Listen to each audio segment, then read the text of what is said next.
महाराष्ट्र में जब भी दंगाएं होती हैं, अफरा तफरी मचती है या फिर किसी तरह की भी हिंसा होती है, तो उस वक्त सबसे ज़्यादा अगर खुशी देखा जाए तो विपक्ष पार्टियां को होती हैं। और वो विपक्ष में कौन है, ये आप सबको पता है। जब भी महाराष्ट्र में दंगा हो तो सबसे ज़्यादा अगर सत्ता में रोटियां सेकी गई है तो वो एनसीपी कांग्रेस महाविकास आघाड़ी सरकार की तरफ से। अब जो आरोप लग रहे हैं वो अपने आप में बहुत बड़ी बात है।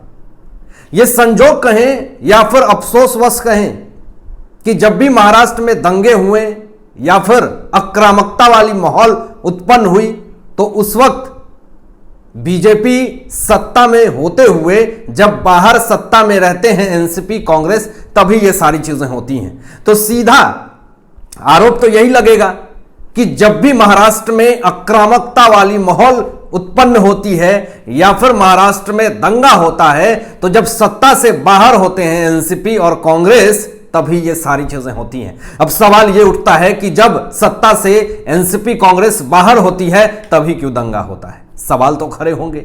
और यही सारी सवाल की वजह से चारों शिकंजा में फंस चुकी है एनसीपी और कांग्रेस। अभी कैसे बीजेपी को बदनाम करने की कोशिश करी जा रही है। हर लोगों की जान की चिंता है, हमें भी। जो बड़े दिग्गज नेता हैं, पूर्व मुख्यमंत्री हैं, विधायक हैं, सांसद हैं, सबकी जान की चिंता है और फिक्र होनी चाहिए। ये देश के अनमोल रत्न हैं। लेकिन अगर अपनी जान के खतरा को लेकर के भी राजनीति की जाए तो ये तो बहुत ही अफसोसवश है कि ये हमारे भारत देश में ही होता है। अभी ताजा जो रिपोर्ट आया है, जो ताजा वाक्य आया है, उसको सुन करके आप दंग हो जाएंगे। जान से मारने की धमकी मिल रही है एनसीपी अध्यक्ष शरद पवार को और संजय राउत को। संजय राउत को तो इससे पहले भी बहुत बार जान की धमकियां मिल चुकी हैं, लेकिन इस धमकियां के ऊपर किस तरीके से राजनीति सियासी गर्माहट की गई है, किस तरीके से राजनीति को बनाने की कोशिश की जा रही है और कैसे बीजेपी को टारगेट की जा रही है। दोस्तों, यहां पे ट्विटर पे शरद पवार को जान से मारने की धमकी मिली है और देखिए बचकाना आरोप कि कैसे जो धमकी दिया है वो क्या लिखता है, ये तो आपको आगे बताएंगे। लेकिन उस धमकी में लिखा गया है कि डॉक्टर नरेंद्र दाभोलकर के साथ 2013 में पुणे में उनकी गोली मार करके हत्या कर दी गई थी। बिल्कुल ऐसी ही स्थिति जो कर दी जाएगी शरद पवार की। यह वाकया को याद दिलवाते हुए ट्विटर पे शरद पवार को धमकी दी गई। तो यहां पर साफ तौर पे एनसीपी सांसद सुप्रिया सुले को व्हाट्सएप पे भी धमकी आई। उन्होंने तो साफ तौर पे यह कहा कि एक वेबसाइट के जरिए शरद पवार को जान से मारने की धमकी दी गई है। अभी धमकियां ही चल रही है। और दोस्तों, यहां पे सुनील राउत जो कि संजय राउत के भाई हैं, विधायक भी हैं, वो भी बहती गंगा में हाथ धो लिया, थोड़ी पब्लिसिटी हो जाए तो वो भी कहते हैं कि मेरे मोबाइल पे भी धमकी आई है, संजय राउत को जान से मारने की धमकी आई है। सुनील राउत ये बात बोल रहे हैं, संजय राउत भी ये बात बोल रहे हैं कि मुझे जान से मारने की धमकियां दी गई है। संजय राउत ने इस पे क्या प्रतिक्रिया दी है ये आपको बताएंगे। फिलहाल तो ये बता दूं कि जान से मारने की धमकियां जो संजय राउत को और शरद पवार को आई है, इसको लेकर के सुप्रिया सुले ने मीडिया से बात करी और कुछ वेबसाइट दिखाएं कि कैसे व्हाट्सएप पे धमकियां दी गई हैं। इसको लेकर के एकनाथ शिंदे, देवेंद्र फडणवीस जी, अमित शाह जी को सुप्रिया सुले की तरफ से पत्र लिखा गया कि इनकी रक्षा करें, सुरक्षा की मांग की गई है।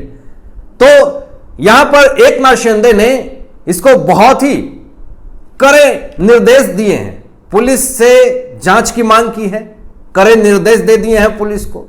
अब उद्धव ठाकरे की सरकार रहती तो ऐसी घटना को नजरअंदाज कर देती, लेकिन एकनाथ शिंदे ने तुरंत एक्शन लिया और तुरंत पुलिस को जांच के निर्देश दे दिए कि इसमें जो भी आरोपी है उसको जेल के सलाखों के पीछे भेजो, उसको डालो जेल के अंदर, गिरफ्तार करो।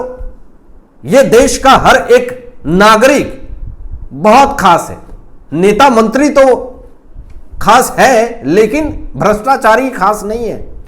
लेकिन यहां पर एकनाथ शिंदे ने साफ तौर पे ये बात कही कि हर एक नेता, हर एक मंत्री, विधायक या इंसान कोई भी हो, किसी को भी धमकियां मिलती हैं तो वो एक बहुत ही सोचने वाली बात है। और उन तमाम जितने भी लोग हैं, सिर्फ ये नेता की बात नहीं कर रहे हैं, ये मुख्यमंत्री जी एकनाथ शिंदे जी की सोच है। सिर्फ नेता, मंत्री, विधायक की जान की चिंता नहीं है, हमें एक आम आदमी की भी जान की चिंता है। तो यहां पर जो सुरक्षा मुहैया करवाने की बात की, जांच के आदेश दे दिए एकनाथ शिंदे ने, और इस मुद्दे को बहुत ही गंभीरता से लिया एकनाथ शिंदे ने। और यहां पर शरद पवार साफ तौर पे ये कहते हैं कि मुझे धमकियां का डर नहीं है, मुझे कोई चिंता नहीं है कि मुझे कौन धमकियां दे रहा है, मेरी आवाज बंद नहीं होगी, ये शरद पवार कहते हैं। ये विचारधारा, ये सोच शरद पवार की है। क्या चिंता तो नहीं है, अच्छी बात है, लेकिन क्या जान मारने की धमकी पे भी राजनीति, ये घटिया राजनीति तो नहीं हो रही है? ये तो जांच का विषय है कि इसमें कौन कल्प्रिट है, किसने धमकियां दी, इसमें कौन शामिल है, ये तो जांच में सामने आएगा। लेकिन कैसे बीजेपी को इसमें बदनाम करने की कोशिश की गई है, जरा देखिए।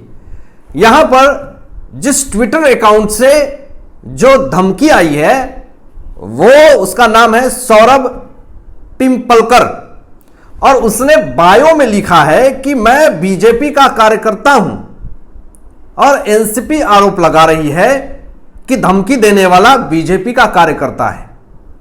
उसने ही ऐसा किया है, यह बीजेपी का आदमी है, क्योंकि जिस ट्विटर अकाउंट से धमकी आई है उसमें सौरभ पिंपलकर ने बायो में अपना लिख रखा है कि मैं बीजेपी का कार्यकर्ता हूं। जरा इस चीज को सोचिए कि इस देश में कोई ऐसा मूर्ख नहीं होगा कि कोई एनसीपी अध्यक्ष को या फिर सांसद को धमकी देगा और अपनी फोटो भी लगाएगा और बायो में यह लिखेगा कि मैं बीजेपी का कार्यकर्ता हूं। सबको पता है इतनी बचकाना हरकत तो कोई नहीं करेगा। तो यह एक प्रोपोगेंडा, यह साफ तौर पे दिख रही है कि बीजेपी को किसी तरीके से बदनाम करना है। अगर सच में ऐसा अगर किसी ने गुनाह किया है तो एकनाथ शिंदे जी ने तो जांच के आदेश दे दिए हैं, वो जांच में पता चल जाएगा। दोस्तों, यहां पे बीजेपी प्रदेश अध्यक्ष चंद्रशेखर बावनकुले जी ने कहा कि धमकी देना हमारे खून में नहीं है, बीजेपी के खून में नहीं है किसी को धमकी देना। और जो ये बात कह रहे हैं, जो ये आरोप लगा रहे हैं कि बीजेपी का कार्यकर्ता ने धमकी दिया है, तो उसे तुरंत गिरफ्तार करें और जांच करें कि सच में बीजेपी का वो कार्यकर्ता है। क्या बीजेपी वालों ने ही ये पूरी प्रोपोगेंडा फैलाई है? लेकिन ये साफ तौर पे दिख रहा है कि कोई भी धमकी देने वाला अपने बायो में ये बात नहीं लिखेगा कि मैं बीजेपी का कार्यकर्ता हूं, क्योंकि इतना मूर्ख तो आज के अपराधी, साजिश करने वाले लोग नहीं होते हैं, उनके पास भी दिमाग होता है। लेकिन संजय राउत इसमें भी किस तरीके से अपनी रोटियां सेक रहे हैं, पब्लिसिटी कमाने के लिए। अब इनके पास अच्छा मौका मिल गया कि चलो शरद पवार के साथ साथ मुझे भी धमकियां मिली हैं तो थोड़ा मेरी भी चर्चाएं हो जाएंगी। तो यहां पर संजय राउत सीधा कहते हैं कि ठाणे का गैंगस्टर मुझे मारने वाला है। यह सीधा संजय राउत ये बयान दे दिया और ये कहते हैं कि धमकी जो मिला है संजय राउत को, उसमें यह लिखा गया है कि संजय राउत को कहो कि सुबह 9 बजे का भोंगा बंद करें, 1 महीने का समय दो, नहीं तो गोली मार दो। यह संजय राउत को धमकी मिली है। संजय राउत अपना 9 बजे का भोंगा बंद नहीं करेंगे, वो भोंपू की तरह बसते ही रहेंगे, चाहे कितनी भी इनको धमकियां मिल जाएं। इनको डर नहीं है, इनको फर्क नहीं पड़ता है, क्योंकि ये तो बहुत ज्यादा शेर हैं, ये शक्तिशाली हैं और ये शेर की तरह दहाड़ते हैं। तो संजय राउत तो अपनी बयान बदलेंगे नहीं, संजय राउत तो 9 बजे का शो अपना बंद करेंगे नहीं, चाहे इनको धमकियां मिले, चाहे इनके साथ कुछ भी हो। हालांकि सुरक्षा की मांग संजय राउत ने भी करी है, लेकिन जिस तरीके की माहौल क्रिएट की जा रही है, जिस तरीके का आवागमन चल रहा है, लोकसभा बीएमसी चुनाव आने वाले हैं, क्या इसको लेकर के बीजेपी को टारगेट की जा रही है? क्या इसको लेकर के बीजेपी को बदनाम करने की साजिश है? तो यह साफ तौर पे पता चल रहा है। और बीजेपी ने भी यह बात कही कि हमारे खून में तो है ही नहीं किसी को धमकी देना, किसी के जान को मारने की धमकी देना, इतना नीच और घटिया काम तो बीजेपी नहीं कर सकती है। अगर ऐसी बात है, अगर वो बीजेपी का कार्यकर्ता है तो उसे गिरफ्तार करें और दूध का दूध पानी का पानी हो जाएगा। लेकिन इसके पीछे अगर कोई और नेक्सस काम कर रहा है, बीजेपी को बदनाम करने के लिए कोई और प्रोपोगेंडा चला रहा है, तो उसे भी बदनाम करने की सजा में गिरफ्तार करके सारे पोल पट्टी खोलें और एक्सपोज करें कि ये कौन आखिर है ऐसा।